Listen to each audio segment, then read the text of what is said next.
Hi, this is Dr. Alana James, and today's a really important conversation. Using the Stephen Covey phrase, beginning with the end in mind.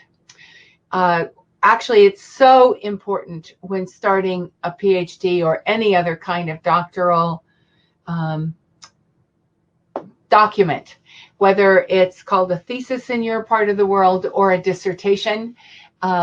That final document that you have to do, and whether you're doing a PhD or you're doing some other form of what they call professional doctorates, and equally so, but different, if you have to have published papers. So whatever your end game is, this will be a very useful conversation for you. Welcome to everyone who's in the room or watching by recording. These are all Stephen Covey quotes. The main thing is to keep the main thing the main thing. Seems simple. The main thing in your case is to get done and to do your research. And the two commingle throughout your university work. So keep them in mind. So easy to get caught in what you think you need to do or this or that and lose track that the main thing is getting it all done. Habit 2, which is beginning with the end in mind, is based on imagination. The ability to envision in your mind what you cannot at this present see with your eyes. It is based on the principle that all things are created twice. There's the mental first creation and a physical second creation. The physical creation follows the mental just as a building follows a blueprint. So today, our task is to get the blueprints as well organized as possible so your buildings fall into place easily. Begin with the end in mind means to begin each day, task or project with a clear vision. And that should be each day, task and project. So you have your dissertation or thesis project, and each day you keep that same clear vision of your desired direction and destination, which is a readable, comfortable, interesting piece of research that advances your field. And then continue by flexing your proactive muscles to make things happen. I don't think anybody can say some things better than he can. So for some reason, my computer brought up some things. Here we go. So our goals for today, if you haven't started your final, and it could be your prospectus, your proposal, thesis, then we hope you leave today with a much clearer understanding of the final point where your journey will lead you. If you've already started, then today's a good day to figure out if you've got all the pieces in the same place that you want them, maybe to do a little fine-tuning action. And if you find that you're gone a little astray from where you want, you can redirect your course. And to that end, I remind everybody that a plane is almost never on course, they tell me. It's always course correcting to get us to wherever we want to go. And I think that's true for most of the stuff we do in our lives. So if you feel ever on this long journey that you're on, like you're a little off course, not to worry, course corrections happen and you'll be flying again soon. Our agenda is to discuss the 5 models exercise, which is up in our website. It's used. It's the way I believe everybody should begin. And then to go over the spreadsheet comparison that would be a result of that. I made up a spreadsheet specifically with this conversation in mind. And then we'll have some next steps for beginners, some next steps for those of you who are course correcting, and whatever else is happening in the Master's Net and Doctoral Net space. We'll have a short discussion, and then you can talk at the end about anything you want to talk about. So that's the way we're going today. 5 models exercise. You'll find this under phase 1, right very close to the beginning of the maps. Dr. Maria and I designed it years ago and believe that it's absolutely the best way for somebody who's just beginning to get on task. Looks like this. You go to ProQuest or wherever your university dissertation repository, or you go to organizations that feature research and often have awards for good doctoral research. You go to all of those places, really, and you start pulling down PDFs of the full text. You're looking for 5 of them, 1 of each. And the important thing to remember is that these do not need to have anything to do with your research. Well, 1 does, but other than that, you're looking for models of different things. So a model that is close to your topic. This will look like it's at least your field. If you can get even closer than your field, that's great. But some specifics that are endemic to the particular topical world you live in, because that's a use of language, that's a use of the way ideas are put together. Those will model lots of those kind of subtleties. Then you're going to want one that's signed off on by your supervisor or chair, if that's possible. If that's not possible, then you want at least one published by your department in your university. The reason for that is it sets a point of reference as to all kinds of things, length, the way they use headings, how the style looks when it's finished, all kinds of little things like that. Then you want one that's close to your methodology. It doesn't matter what it studies. What matters is how they put the chapter 3 together, the kinds of things they need to discuss when it comes to reliability and validity. Those are the things. So you want somebody who's doing the same physical actions out in the world to gather data and then to look at those data, find results, and have a discussion. Now, it's nice to have an award winner as close to your methodology as possible. So if you're doing quant or if you're doing qualitative, there will often be research organizations who give awards for the best qualitative of the year, the best quantitative of the year. About this time of year, all of us who do this kind of work are getting notices to, if we have one we know of that's really good, we should send it on. They'll be given something, at least some honorable mentions, but usually some kind of a prize. They're good. They're good for some reason. They won in competition with others that were also good for some reason. So it is useful to take a look at the differences between them and the rest of the pack, you might say. And you can then have some analysis about what makes them award winners. And that's a conversation we have at Doctoral Net every so often in a webinar. And probably if you go to our if you sign into your site and you go to the resources portal to the videos page and you put in award, you'll probably come up with the videos where those have been discussed. And then you may, in this looking at others and reading their abstracts and looking at their table of contents, you may come across a writer who's just a good writer. And you want to capture that one for sure, because it's an art form to be able to do this and still sound like a human being and not like a student. And it's even more of an art form to sound like you're an expert. So look for the people who can do that. All right, that's the exercise. It's written up. You have the slides here in the handouts, and it's also written up in any Doctoral Net portal under phase 1.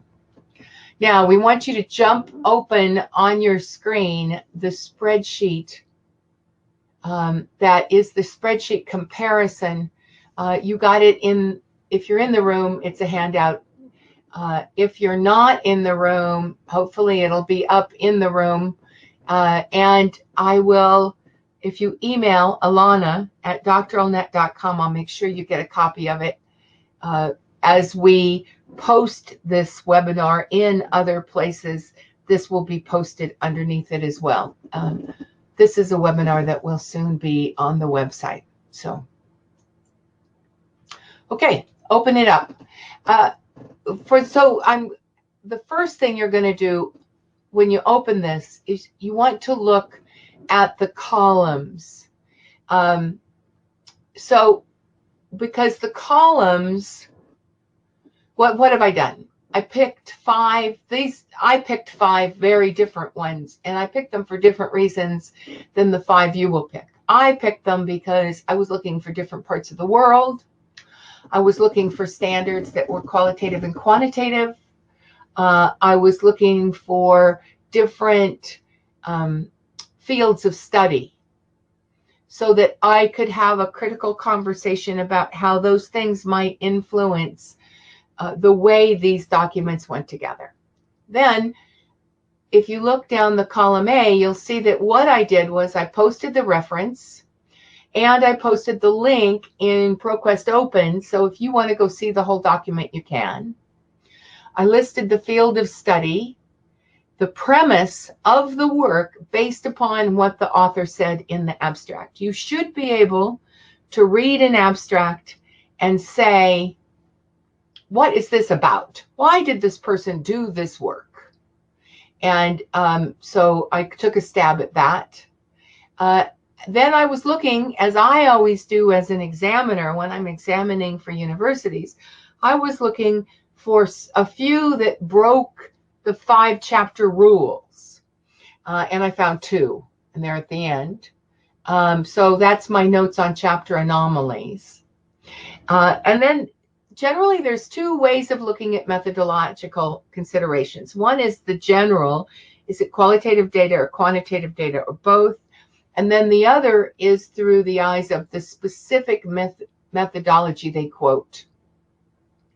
Both are useful, so I put them both in. And then I cut and paste both the headings from the chapters, chapter 1, 2, all the way, assuming it was a 5-chapter. So if it wasn't a 5-chapter, I put the chapters that added up to what would have normally been the chapters together. And I left the page numbers so you could get a sense of how long those pieces were. So you're looking here at headings and subheadings. When you paste into Excel, you lose the formatting, so you don't know what goes in, but I think you can make a pretty good guess that when there's a whole lot of them on a page or 2, those are subheadings, and they're just quick little snippets that they gave a subheading to. Okay. I am going to shut up for a moment. There's so many things I could say about this, but I want to give you, the listener, a few minutes to type in what you see. And just, you can call it in number 1, number 2, because I've given you numbers, and then something that might catch your eye as you compare. It's easiest probably to read the columns first. That gives you a sense of what that one document does. And then to compare the documents left and right across the rows as to what they all look like, similarities and differences in each of the chapters. So for those who are watching by recording on Big Marker, there will be a gap of about 3 minutes here, and I'll take that out when I do. I'll edit it if I can on YouTube. So people in the room, type away when you notice stuff.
Yes, there is a reason some text is in red.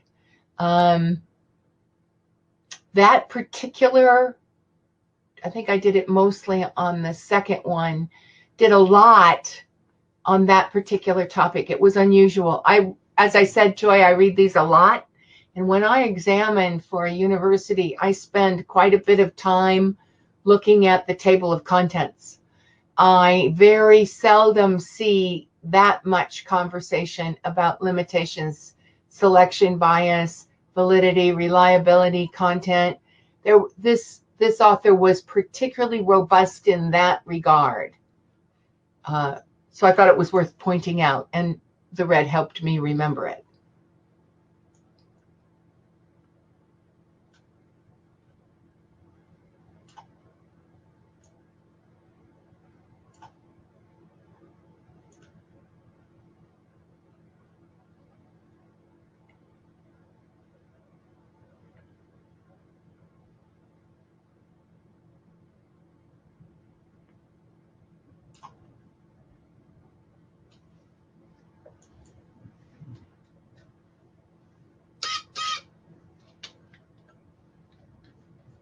As I'm looking, I'll type in some things that come to my mind as well.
Jane says that all the titles seem to be good descriptions of the study. 156, identify the methodology. Hopefully the others do it in the abstract. You know, actually, they may or may not, Jane. You have to open them up to see.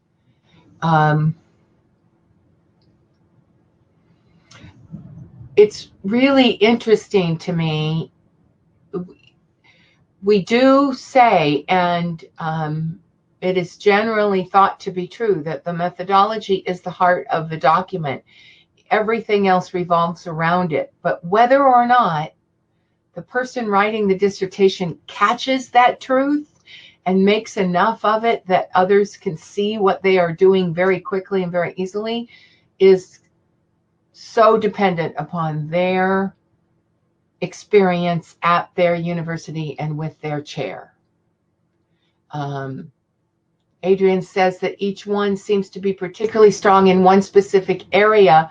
Yes, I tried to picture and pull out, and some of that has to do with their topical interest, their field of study too. But I was looking for a set that would give you all a lot of variety. When you pull your own for the 5 dissertation exercise, then you won't have quite so much variety because you're going to be honing it to things that are on one single course. But you will see differences in terms of what people talk about, like the ones I put in red. And those will allow you to then say, do I need to or want to highlight this particular part of methodology so much? Do I really want to call attention to my credibility, reliability, etc.? Of course, all of you also are under different set of rules according to the university structure you are in and to the chairman of your committee. These have very strong influences. But even with a university structure that is different than where you want to go, by doing this exercise and by really understanding the end game you're going to, you can make a case for something that is different than what they are expecting, if that's the way you want to go. So the more you understand it, the more the work can be yours.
Give it another minute, and then I'll point out the ones I wanted to make sure everyone left with.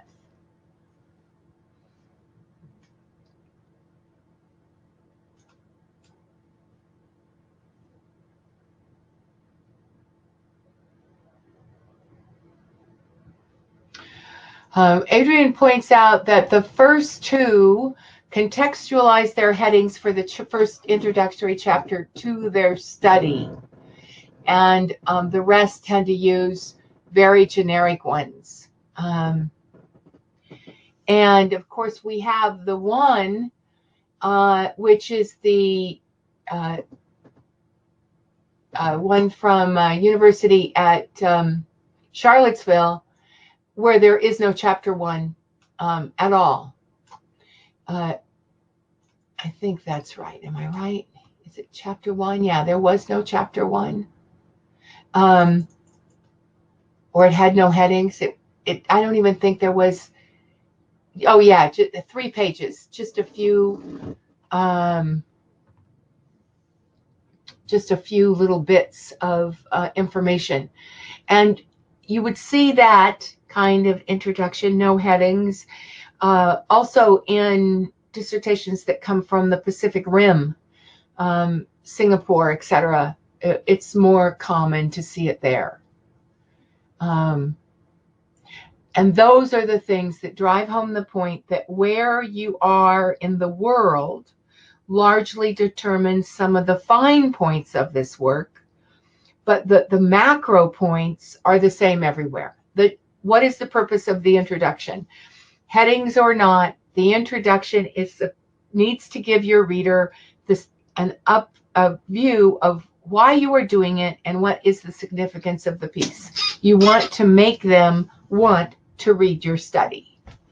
Then chapter 2, or if you are doing what the one person did, and it's most often if any chapter is going to get divided, it's not uncommon that it's chapter 2.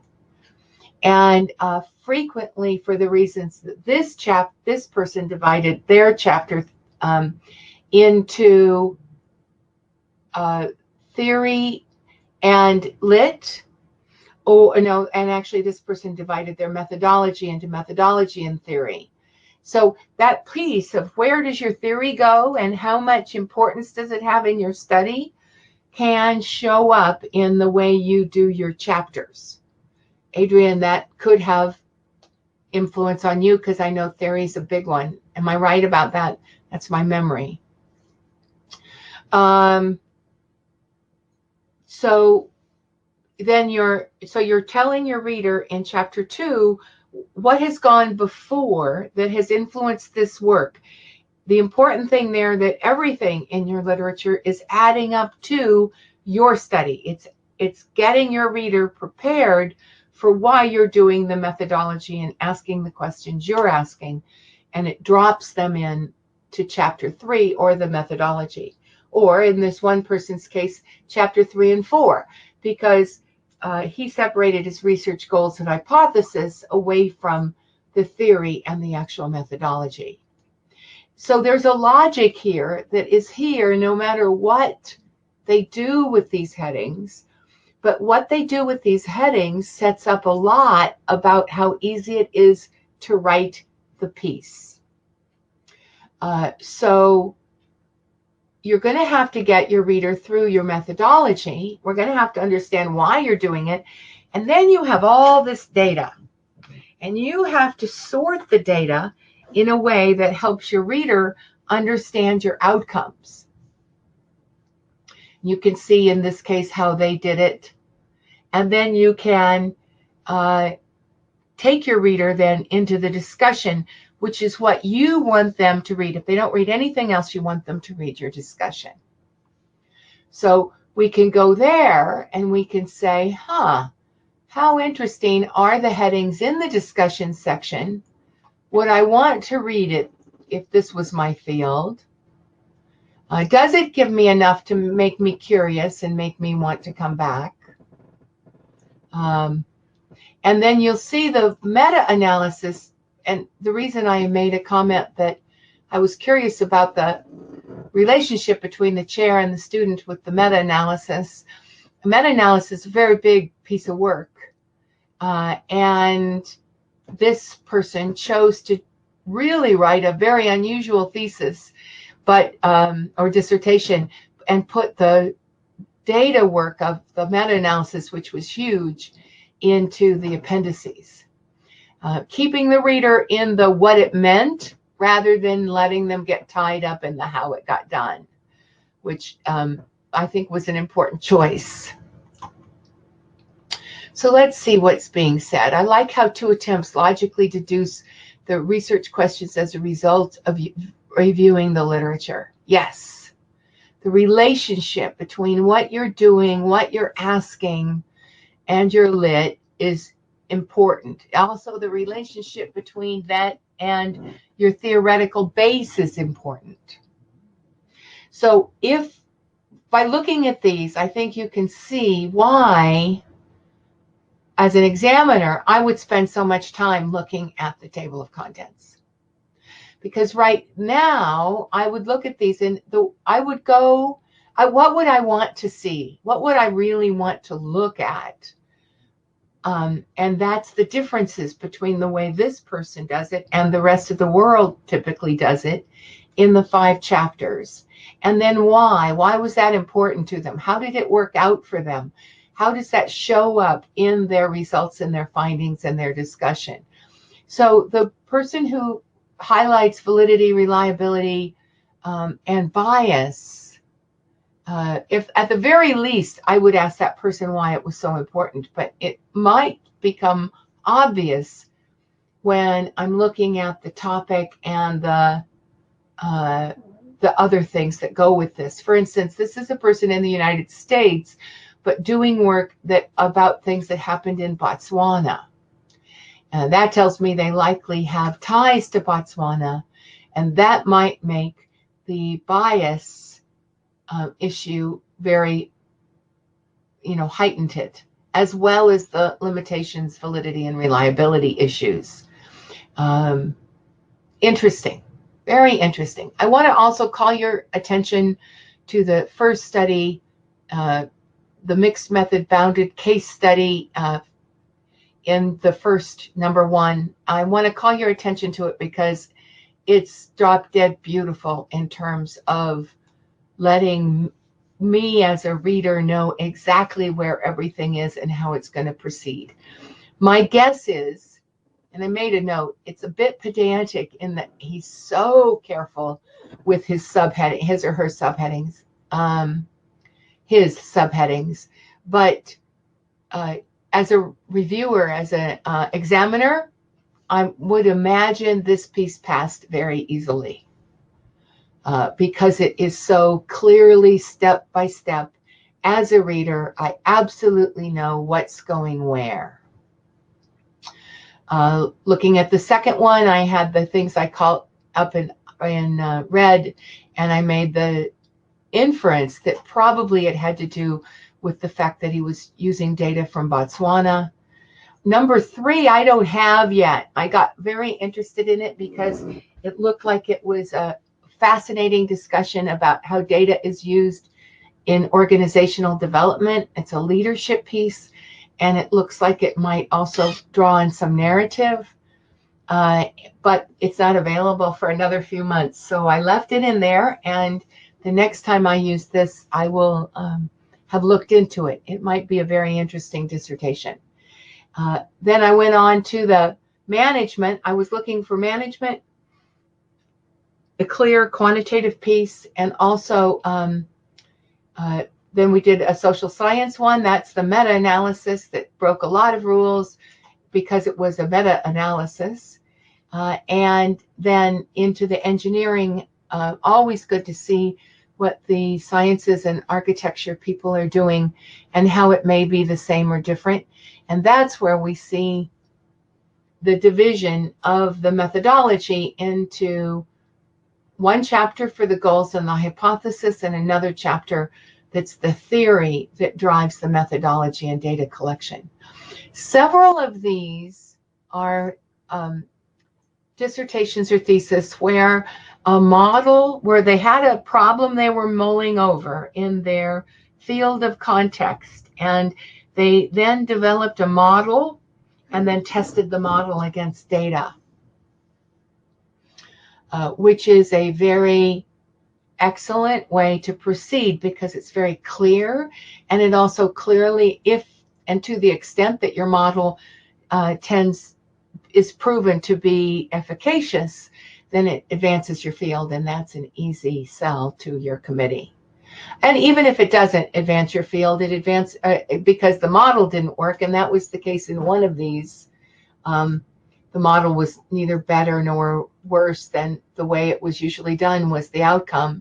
But that's fine too, because it advances the field by saying, well, the way most of us are doing it is still as good a way to do it as anything else is. And let me just show a few slides. Very detailed, easy to follow. That's the first one. Very seldom would you lay out all the headings. This is just the first column. Would you lay out all the headings and have them so finite? And then the last two on the list moved creatively past the 5-chapter model, did something quite different. So that leads me to say what I say frequently, that this is an art form. It is not a task that has to be done a certain way. And I hope that that frees you up to use, to understand the premise that each chapter is based on, to really dig down and understand why these authors are doing it this way, but then to chart your own course as is necessary. Before I move on, are there questions about this segment? This is one, doing your own 5-chapter or 5-model piece in this fashion, absolutely great way to pin you're getting your headings together. Then you can show your headings to your chairs, have discussions with them at a much deeper level. And you remember that a heading has points underneath it. Each point is a paragraph. The keeping a point to a pretty small paragraph is a great idea, because then as you build these documents, if you want to change how things go, you're just cutting and pasting whole paragraphs around. And you can go back in later and put the few transitions in, make it a bit more readable. So you can look at this as a really strong way to putting building blocks together to get one of these documents at least drafted pretty quickly. Jane says, limitation placement varies across the 6. What are my thoughts about limitations? I like to see limitations in the first chapter, personally. And then again in the discussion section. But I don't have a strong feeling about it. I will look for them wherever they are. And my chair and my time in your shoes told me to use the limitations to take off the table any discussion I didn't want the committee to have. So why did I do this rather than this? Could have been a black hole of a discussion, and I simply put it in a limitation that I delimited the study to X, not Z, for these reasons. So limitations and delimitations. Limitations are the things you didn't have enough time, you didn't have enough people, you could only have a convenience sample, you couldn't do a random control tile. Those are all limitations. Delimiting is I made this choice, not this choice for this reason. But both are useful to take the conversation, to be able to have the conversation you want to have during examination, rather than to have some rabbit hole show up that wasn't what you needed to, what didn't actually advance your work or your design. Joy asks, wondering about the selection of content for the introduction versus the lit review chapter. Okay. How broad should the concepts be in the intro chapter in distilled? Okay, Joy, I generally think the most interesting content in the intro chapter is your context and the reason for your study. If the reason for your study is literature-based, then it drills into, you might just be getting us right to the gap that will be discussed later in chapter 2, outlined in chapter 2. Other than that, a lot of students will find that 1 and 2 can have a lot of redundancies, especially if you wrote 1 first. Which, for those of you who've read my book, know I personally think it should be written 3 first, and then 2, and then 1. It helps with the redundancy issue and keeps you focused on the methodology. You don't want to put a lot of things in chapter 2 that aren't really needed for the methodology. So that's something to check here in these people. Did they trim their chapter 2 to where everything discussed there seems to have something to do with what's in methods? So short answer to your question, the biggest challenge with chapter 1 is that you're interesting your reader. In chapter 2, you're expanding on that interest so they understand your methodology. I hope that helps. Adrian, delimitations are your way of narrowing the scope of the study to make it manageable, and also to hone it so that you get data that are useful to your field. So some delimitations would be necessary methodologically. Some limitations would be necessary for the health and wellness of the researcher. You're welcome, Joy. Does anyone else have questions here? It's a real important conversation, and I have do not mind at all if we take a few more minutes for another question or two. And if you have questions after this, email Margie, M-A-R-G-I-E, at doctoralnet.com. Tell her you're wondering about this or that, and she'll come to me and we'll work on getting you just the best resource help from the Doctoral Net portals that we can to help clarify the questions that you're having. So everything here is backed up. And if I haven't said it often enough, I maybe don't often enough point to the pedagogy that these portals are based on. You are in different phases. At the top of the phase you are in is a map. That map guides you through a series of little maps, actually, that guide you through the steps that if you were to just follow them one after the other, you would get through this process fairly clear with clarity. And so if you have questions about something, it's in those maps. And you can not only then see the answer to your question, we hope, but also your where you might have not understood some other parameters to the question. For instance, one came up with somebody I was working with today about theory, and we didn't call a lot of attention right today on where theory is in these documents, but where it is and why it's there is an important conversation for all of you as you develop your research with the end in mind. All right. Big topics. We're getting really, and for those of you who have just come late, this is recorded, and so you can see the beginning of this, and you can certainly get back to me with questions. And so it's either Alana at doctoralnet.com or Margie at doctoralnet. You get faster help and more full-bodied help from Margie. Okay. So the moral of the story: analyze, analyze, analyze. Take the time to do this kind of work up front.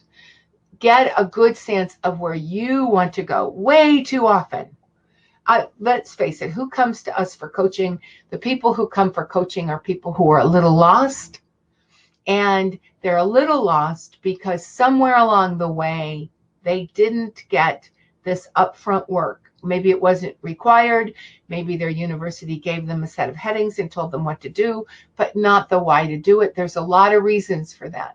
But this particular exercise will do more for keeping you on track than anything else I've ever designed. And then you want to go your own way. So if your university has a set of headings for you and they look a little funny after you've done this kind of work, you go back to them and you say, I want these headings instead of those headings, and here's why. And most of the time, that'll be fine. It's a matter of getting the right words to guide your piece. Adrian asks, Chapter 1 seeks to highlight the significance of the problem and the study. Traces the genealogy leading up to your study. Yep. Genealogy, and for other people, opening the gap that their research fills.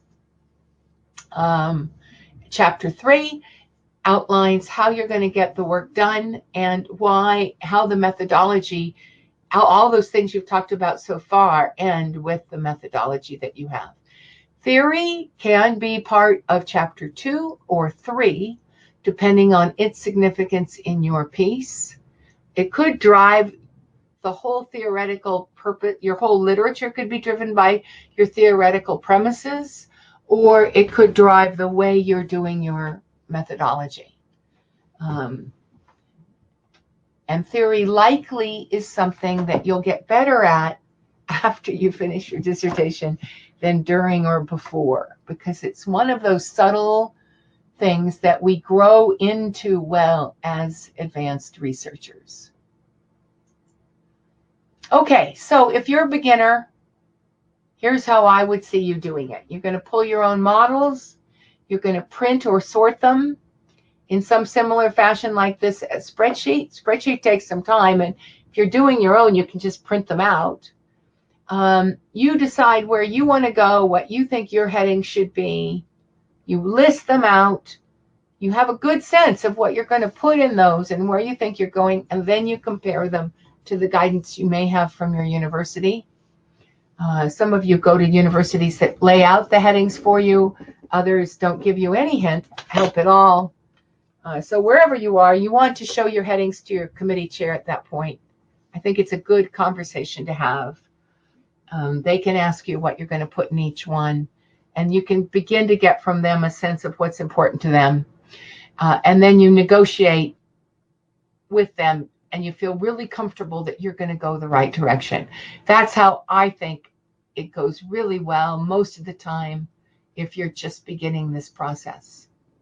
If you're around a while and you've maybe written some and maybe you've gotten it half done, it's not unuseful to pull your models if you don't have them, because they're going to help you write as much as they're going to help you design.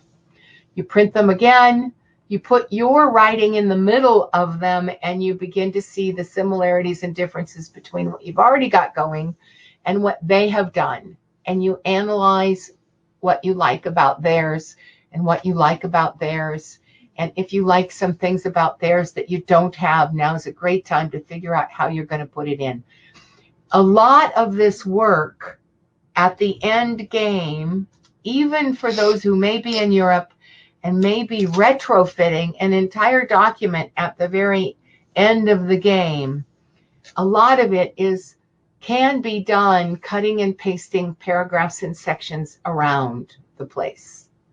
So if you are good with Microsoft Word, and if you have all your headings in the navigation pane, so you can see how they lay out, and if when you're writing you say, what's under this one, what's under this one, how do I want it to go, and you then can actually cut and paste an entire section and put it somewhere else.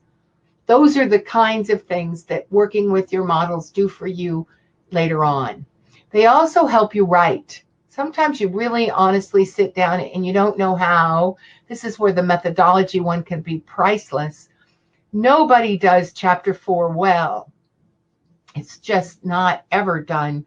But you can sure come a whole lot closer if you have 2 or 3 models that are your methodology, and you see how they put their data together to answer their questions. It is what you want is to get as close as you can, as fast as you can, and this helps. And the navigation pane, as Adrian says, is a lifesaver.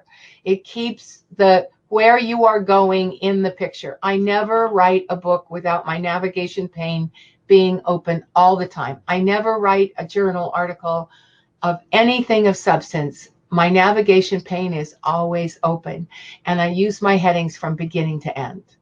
It just makes it go more smoothly. And if this isn't stuff you already know, then take the 30-day writing challenge. It's in the opt-in section of the resources, and we give you, over those 30 days, 30 little 5-minute videos that help you learn all these tricks. So, what else is happening in our space? I hate to say the app is coming, because I said it for months, but it really does look like it's in its final stages. A whole lot of things got redesigned, and I may even be able to write in an email next week that it's up in Google, and then it has to go through the peer review process of Apple. And we've made a decision that if Apple doesn't peer review it, if Apple doesn't put it up in the thing, then in the Apple store, then we will publish it. You'll be able to use it on your Apple device as a web page, but you won't get notifications. It's as close as we can come in. As a peer reviewer, they're a little irritating because they don't tell you very much. And we think they're making business changes that the people who have lots of money to do design work are going to benefit from. So that's one whole thing. Yes, the app is coming. Yes, we want you to be able to sign up for webinars while you're on your phone. We also want you to be able to, while you're out and you may have some few minutes at a doctor's office or something like that, we want you to be able to, or you're in a car and you want to listen to a webinar, all of those things, we want that to be available to you. And it's looking like it's going to be very soon. The Android, Jane, it's going to be an Android. It'll be up in the Google App Store. Android's easy. We will definitely have it for Android. And it looks good. You get your push notifications. We are on the way. It's the Apple piece that's a problem. Maybe. Might not be a problem. Fingers crossed. Pay it forward. All right. We are very aware that for all of you who come and understand the depth and the quality of work that we offer, or who are lucky enough to have your university's, if your university is paying for your membership, other people at your university might not know that it is useful. And it's really good for them if they're trolling around to see comments from people who do use it about what they like, what's working for you. We want to know that because we want to do more of it, but we also want to do that. So if you wouldn't mind, you might not want your whole name, that's up to you, but you might want your initials and then your university, because it's really important. If I go to, let's say Morgan State, that I'm seeing that other Morgan State people are liking this and are doing stuff with it. So we have a pay it forward. I'm asking you to put to Twitter stuff and Twitter it with @doctoralnet, and to Facebook it with @doctoralnet. Well, hopefully the systems will pick it up for us. It's good to put things on LinkedIn, and you can @Alana James it for that. And then the discussion section here in Big Marker, the Big Marker room, there is a discussion page. I hope you read it. I put up lots of good comments. It's nice also if you comment back, but please think about what you can do to pay it forward for other people so they get it, that these tools are useful. Some people are shy. They just need a little boost. Have you seen our new box set? We have one on academic writing, and if you haven't gotten it yet and that's an interest for you, go get it. Tell me what you think. No, UNISA, you know what it's like at UNISA, Erica. They have not signed up yet. They have a few conversations. A few people are using it. I don't know. Maybe 3 years from now, something will come from it. Opt-in. There's also a new opt-in, and this is for Friday academic emails. Every Friday, you'll get a booster email that focuses on academic writing. It's a bit of a getting charged for the weekend's work. And then coming up in our webinars, Maria is looking at research questions this month in depth, and David is back to talk about being your own best coach. So that's what's happening for us. And as we move into everybody in the room getting to discuss anything they want to discuss, I'm going to turn off the recording for people who are watching by recording. Glad you came. Hope it was useful. Right, Margie, MARGIE @doctoralnet.com if you need anything. We are here to make your master's or doctoral work easier. Okay.